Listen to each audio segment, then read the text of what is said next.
There is a place you can escape your past as long as you follow every rule. No one ever dies, unless you break the rules. Truth lies beneath the surface. Living a quiet life on Plymouth Island, fisherman Baker Dill starts experiencing mysterious visions that baffle him. He captains a boat named Serenity and, with his partner Duke, relentlessly looks for a massive yellowfin tuna he's named Justice. Despite his repeated efforts, the elusive fish remains out of reach.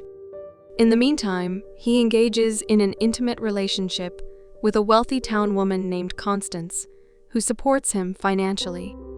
One day, Baker's ex-wife, Karen, tracks him down and unexpectedly shows up at a local bar on the island.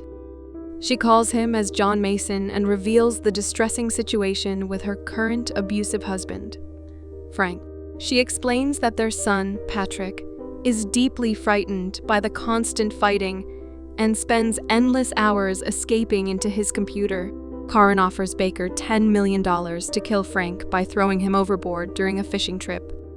She informs Baker that Frank will arrive later in the week and that they've already planned a fishing trip, providing Baker with the perfect opportunity to carry out the murder.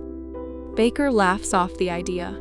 Conflicted between his moral compass and his urge to help Karen, Baker is pulled back into a past he had tried to leave behind, as his world spirals into a distorted reality that may be far different from what it appears.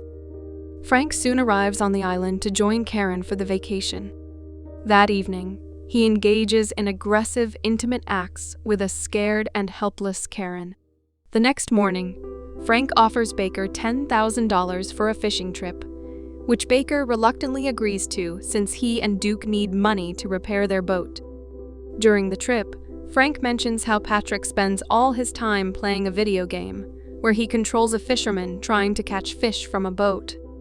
After a tense moment involving a shark, all three men return to shore, leaving Karen disappointed. Later that night, Karen visits Baker and offers herself to him. Baker sees her scars in the back caused by Frank, and they share a passionate, intimate encounter.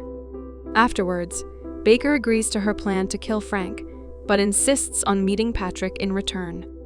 Baker seems to share a telepathic connection with Patrick, which leads him to set aside his obsession with catching the giant tuna in order to focus on helping Karen and Patrick.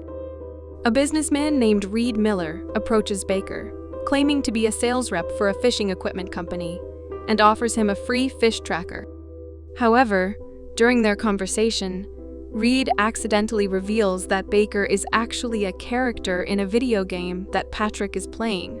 Patrick designed the game with Baker's character focused on catching the tuna, but with Frank's arrival, Baker has shifted his focus to killing Frank. Reed is there to convince Baker to return to his original mission of catching the fish. Reed explains that he represents the game's rules, one of which is that no one dies on the island, but he's baffled that Patrick has changed that rule.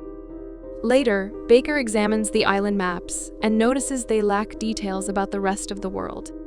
He comes to the realization that he's living inside a game, as everyone around him appears aware of the truth, and keeps placing obstacles to ensure he follows the game's rules. In reality, the real Baker died while serving in the military in Iraq, and his son reprogrammed him into a fishing game to live out a fantasy of Baker taking him on fishing trips. Patrick has now changed the mission of the game to get revenge on his abusive stepfather. Baker discovers he can communicate with Patrick through the game's code and ultimately chooses to go along his son's wishes by deciding to kill Frank. Karen once again sleeps with Frank to secretly heavily drug him and encourages him to go back on the boat, where Baker takes him out to sea. As Baker kills Frank by throwing him overboard, Patrick, in real life, grabs a knife to finally confront his abusive stepfather. Frank is killed, and though Patrick is charged with murder, he is later released into his mother's custody while awaiting trial. In the aftermath, Patrick creates a new computer game where he and his father can be reunited. Thanks for watching. To catch all the latest from us, subscribe and hit the bell icon to get notified as soon as a new video drops.